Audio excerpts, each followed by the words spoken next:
Hey, it's time for a niche conversation. Today we are going to be talking about Japanese history. We're going to be talking about disaster history, specifically a tsunami disaster. Hopefully I can say that word better throughout the interview. We're going to be joined by William Favre, who is coming in from Switzerland today. I'm going to invite William to the conversation. Hello! Hello, everyone. Welcome to Nice to Niche meet you. Conversations. Sorry. I just said, welcome to Niche Conversations. Thank I'm you. I'm Jessica DeWitt, one of the editors here at the network in Canadian History and Environment, and today I am joined by William Favre. Will you tell us more about yourself? Sure. I'm William Favre, and I'm currently an independent French historian and museologist, which graduated from the University of Neuchâtel and the EHESS in Yeah, Paris. And you can see all my works currently on my research blog named Tsunami if you're interested. cool. Awesome. Yeah, so we have been kind of like Instagram colleagues for a while now, but we Yep. finally made you into a niche contributor. And earlier this month, we published your article on the tsunami du Sanriku, which was a tsunami that hit Japan in 1896. And that's what we're going to be chatting about today.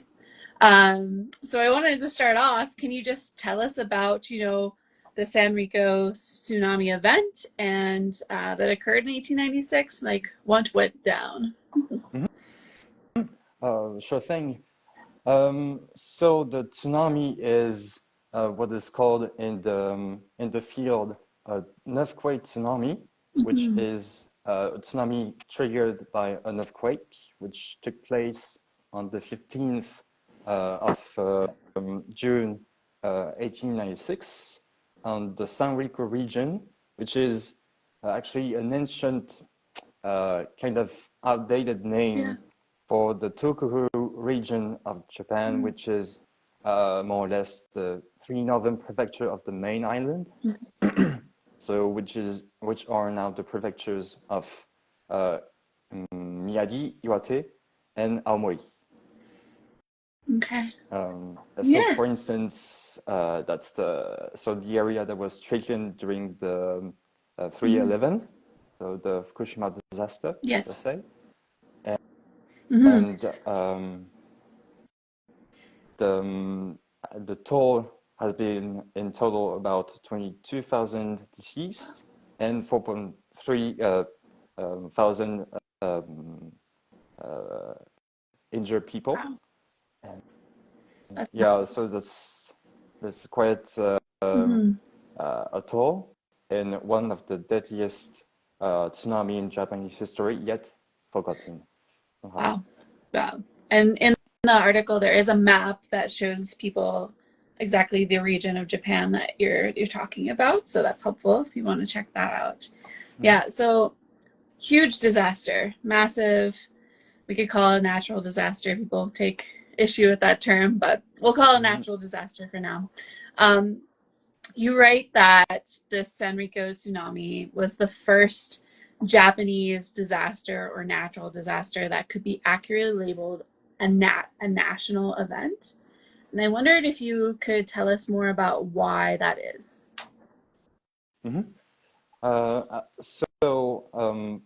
By national, I especially meant actually the management that was in the immediate aftermath of the tsunami, Mm-hmm. because because before the major restoration of 1868, actually the Edo period was a more politically divided period Mm-hmm. and territory with approximately 200 domains, which acted as their own Yeah. state under the umbrella of the shogunate, which was the political system of that period. Mm-hmm.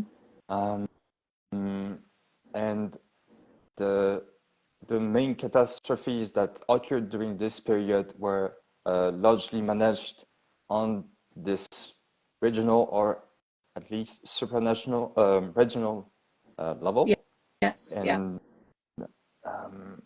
the restoration was a game-changing event in the sense where the economy, the polity, and even the language during this period was centralized, and this is why mainly the management and the national label could be used from that period on, actually.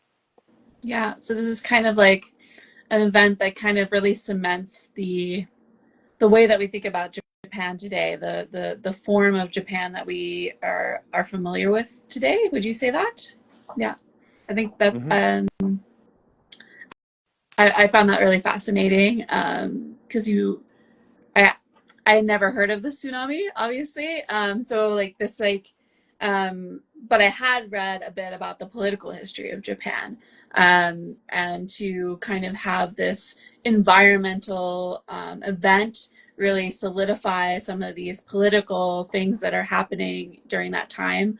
I found it really interesting and really thought-provoking, and it's just an angle of Japanese history that I personally hadn't experienced yet. So yeah, I really found that interesting. Thank you. Yeah. Yeah, so your dissertation was on this topic. So it examined the reaction of the Meiji state to this 1896 tsunami.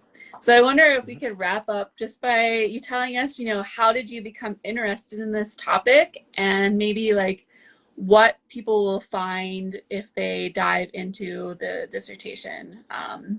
Yeah. Sure. So for the way I got interested in the subject is with the discovery of what we call catfish prints, which are in Japanese called namazoe, and it's a special kind of prints about about some folk tales of a catfish being dormant under Japan that would provoke tremors during a certain period of the year related to some folk traditions and legends of the day.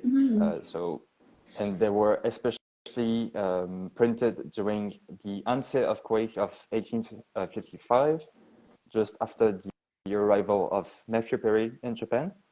And so this was during a period of political turmoil in Japan. And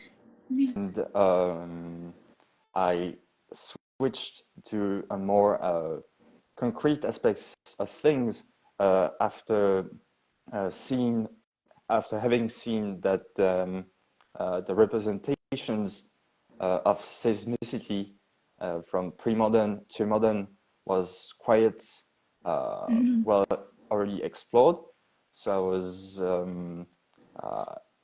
more tending into the